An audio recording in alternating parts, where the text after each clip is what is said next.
तो hello guys, इस video में बात करने लगा हूँ आपकी यूपीएस के जो हॉस्टल है उसकी कुछ फैसिलिटीज़ और कुछ रेस्ट्रिक्शंस के बारे में कि क्या क्या फैसिलिटीज़ है यूपीएस की। अगर आप हॉस्टल अवेल करते हो तो आपको क्या क्या फैसिलिटीज़ प्रोवाइड होती है और जो आपका रिस्ट्रिक्शंस है वो क्या क्या रिस्ट्रिक्शन आपको देखने को मिल जाते हैं अगर आप हॉस्टल में रहते हो, जो कैंपस हॉस्टल है उसमें रहते हो। सबसे पहले बात करेंगे फैसिलिटीज़ की, तो सारी डिटेल में बात करूँगा, तो प्रॉपर वीडियो देखना है ताकि आपको सब कुछ समझ आ जाए और आपको कोई भी डाउट ना रहे। और अगर किसी को कोई भी डाउट फिर भी रहता है तो मेरे से कमेंट्स में पूछ लेना, मैं कमेंट्स में रिप्लाई कर दूंगा और जो भी आपका डाउट होगा वो क्लियर हो जाएगा। सबसे पहले फैसिलिटी की बात करें तो वो होता है कि आपको आयरन मिल जाती है। जैसे अगर आप कपड़े प्रेस करने हैं, आपको क्या करना है, आपका जो भी हॉस्टल टावर का जो भी गार्ड होगा आपको उसको कहना है कि मेरे को आयरन चाहिए, वहाँ पे ही आपको वो आयरन का स्टैंड मिल जाएगा। आप वहाँ आयरन अपना कपड़े जो भी आप प्रेस कर सकते हो। जो आपका गार्ड है वो आपको रूम में लेके जाने को अलाउड नहीं करेगा कि आप जो आपकी आयरन है वो ले जाओ रूम में, ऐसा वो अलाउड नहीं करेगा। तो एक जगह है जहाँ पे स्टैंड रखा हुआ है आयरन स्टैंड, वो आपको आयरन करा देगा, वहाँ जाके अपना कपड़े प्रेस कर सकते हो और अपना डाल सकते हो। और सेकंड जो फैसिलिटी आपको देखने को मिल जाती है वो है आपको वाईफाई फैसिलिटी देखने को मिल जाएगी। वाईफाई की स्पीड की अगर हम बात करें यहाँ पे हॉस्टल में आपको ठीक ठाक देखने को मिल जाती है, लेकिन कई बार दिक्कत आती है कि बहुत टाइम नहीं, एक दिन के लिए वाईफाई चल नहीं रहा। कई बार दिक्कत आती है, रोज नहीं आती है दिक्कत, लेकिन कई बार देखने को मिल जाती है आपको।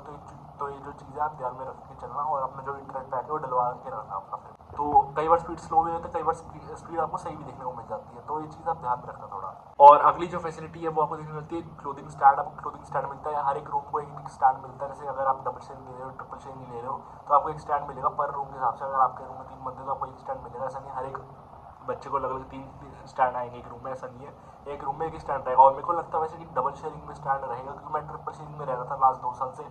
अब मैं बाहर शिफ्ट हो गया हूँ प्राइवेट हॉस्टल में कैंपस के बाहर, लेकिन जैसे पिछले साल जो स्टैंड मिला था वो हमें ट्रिपल शेयरिंग वालों को मिला था। मेरे को लगता है कि ये आपको डबल शेयरिंग वालों को मिला था। तो डबल शेयरिंग जो है वो शायद देखने को मिलेगा, लेकिन अगर ट्रिपल शेयरिंग ले रहे हो तो आपको देखने को मिलेगा कि मेरे को खुद मिला था। तो क्लोथिंग स्टैंड ट्रिपल शेयरिंग तो मिल रहा है, लेकिन डबल शेयरिंग में आपको शायद ही मिलेगा, तो वो देख के चल लेना आप। और उसके बाद अगली फैसिलिटी की बात करें तो वो आपको मेस मिलती है। आपको जो हॉस्टल फीस है उसमें आपको मेस भी इंक्लूड होती है और आपको 4 टाइम खाना मिलता है। और उसके अलावा आपको बेड टी मिलती है, मतलब आपके रूम पे भी आएगी, आपको मेस ही जाना पड़ेगा।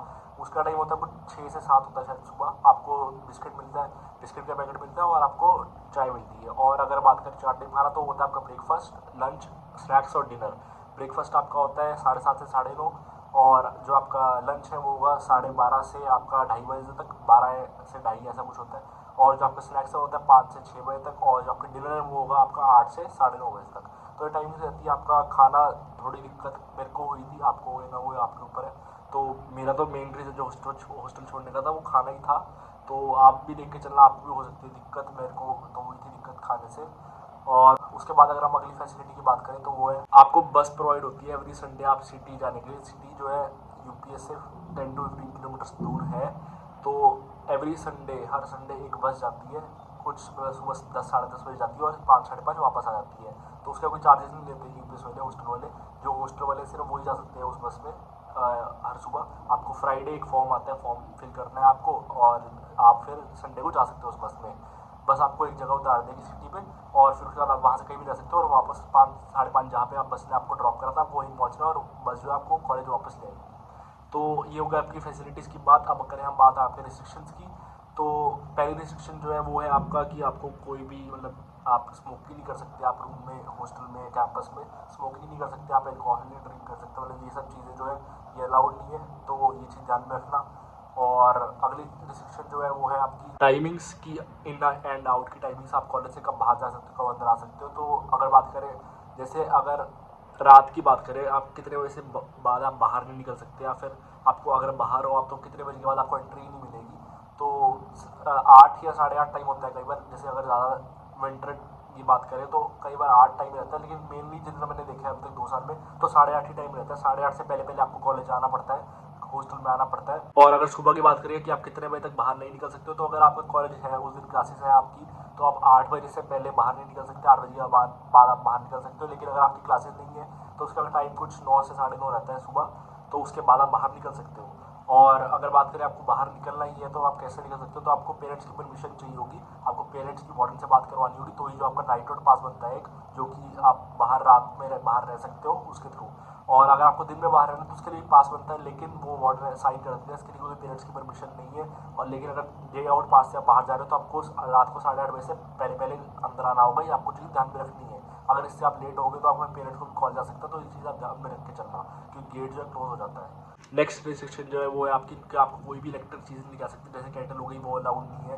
आपका वो हीटर हो गया या फिर अगर आपका ड्रायर हो गया, ड्रायर हो गया, वो भी अलाउड नहीं है। और आपका ब्लूटूथ स्पीकर होगा वो भी अलाउड नहीं होगा। तो वो चीज़ आप देख के चलना, मतलब आप लेके आ सकते हो लेकिन आप ऐसे रख सकते हो कि वो पकड़ा ना जाए, तो वो चीज़ ध्यान में रखना यार।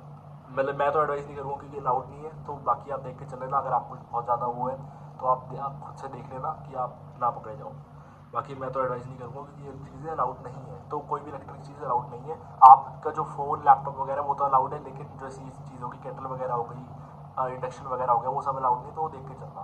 क्योंकि अगर एक बार पकड़े गए तो फिर वो अपने पास रख लेते हैं, वार्डन वगैरह अपने पास रख लेते हैं। और अगली रिस्ट्रिक्शन है जो एसी रूम ले रहे हैं उनके लिए, कि अगर आप रूम में नहीं हो और आप एसी ऑन करके छोड़ जाते हो तो आपका जो एसी का रिमोट है वो भी वार्डन रख लेंगे और फिर आपको कुछ टाइम के लिए, मतलब कुछ दिनों के लिए आपको एसी चलाने को भी नहीं मिलेगा। तो वो चीज़ याद रखना, जब भी आप रूम से निकलो तो एसी बंद हो आपका। अगर कोई भी रूम में नहीं है तो एसी बंद हो, नहीं तो फिर मतलब अगर वार्डन को पता चल जाता है तो दिक्कत हो जाएगी।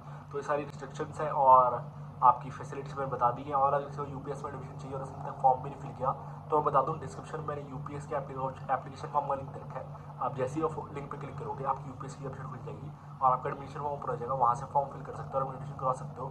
और अगर कोई भी दिक्कत आती है फॉर्म फिल करते हुए तो मैंने डिस्क्रिप्शन में एक टोल फ्री नंबर और एक व्हाट्सएप लिंक दे रखा है। आप उस नंबर पर चैट या कॉल कर सकते हो और उनसे पूछ सकते हो क्या क्या प्रोसेस है, वो प्रॉपर्ली गाइड कर देंगे और आप एडमिशन करवा भी देंगे। इसका वो कोई एक्स्ट्रा चार्ज नहीं लेंगे। और इसको कॉलेज चैट करनी तो मैंने गूगल फॉर्म दे रखा है डिस्क्रिप्शन में। आप जैसे वो फॉर्म फिल करोगे यूपीएस की टीम थोड़ी देर कनेक्ट करेगी और प्रॉपर पूरा समझा देगी और आप एडमिशन करवा देंगे। तो सारे लिंक्स मैंने डिस्क्रिप्शन में रखे हैं, आप जाकर एडमिशन ले सकते हो। और कोई भी कोर्स हो तो आप उस फॉर्म से अप्लाई कर सकते हो, हर एक कोर्स के लिए फॉर्म है। यूपीएस का जो ऑफिशियल फॉर्म है उसका लिंक मैंने दे रखा है, आपको गूगल पर कहीं ढूंढने की जरूरत नहीं है। तो ये सब मैंने मोस्टली फैसिलिटीज़ और रिस्ट्रिक्शन बता दी। और अगर किसी को यूपीएस के कैंपस हॉस्टल में नहीं लेना आपका हॉस्टल रूम, तो मैंने एक वीडियो बना रखी है जिसमें मैंने बेस्ट हॉस्टल बता रखा है जो कि यूपीएस के अराउंड है, तो वो भी आप देख सकते हो, आपको मेरे चैनल में मिल जाएगी। और अगर किसी को वीडियो नहीं डायरेक्ट मेरे से पूछ लें कि कौन सा हॉस्टल है तो मेरे को यार इंस्टाग्राम में मैसेज कर दो, मैं वहाँ पे आपको नाम बता दूंगा और जो भी डिटेल्स है वो उनकी दे दूंगा, आप उनसे सीधा बात करें ना, कि ये कोई प्रमोशन वगैरह नहीं है। तो सारे लिंक्स में डिस्क्रिप्शन में रखे हैं, आपको अगर एडमिशन करवानी है तो आप चेकआउट कर सकते हो और एडमिशन करा सकते हो।